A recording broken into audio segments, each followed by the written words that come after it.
ভারতকে আমি বলবো সাপ। আমাদের যা পপুলেশন আছে 140 কোটি, এখান থেকে 20 অ্যাড করে দিচ্ছি, তাহলে যা হবে একসঙ্গে হবে। বাংলাদেশকে ভারতের অংশ করতে চায় ভারতীয় হাই কমিশনার দীনেশ ত্রিবেদী, নাকি বিপদে পড়ে এখন বাংলাদেশের সঙ্গে মিল দিতে চাইছে ভারত? সাপ আপনাকে কখন ছোবল দেয় জানেন? যখন সে নিজে ভয় পায়। কালসাপ নাকি বিপদ দেখলেই ছোবল মারে, তেমন ছোবল মারবে না তো ভারত? দীনেশ ত্রিবেদী নাকি দুই দেশকে ভিন্ন ভাবছেনই না। আলাদাভাবে আমি ভাবছি না।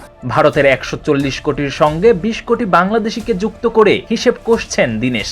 তিনি বলেন, দুই দেশের আকাশ বাতাস এক, তাই মিলেমিশে থাকার প্রস্তাব। কিন্তু এখানেই প্রশ্ন, পাকিস্তান, চীন কিংবা মিয়ানমারের আকাশও তো এক, তাদের সঙ্গে মিল দিতে চাইছে না কেন ভারত?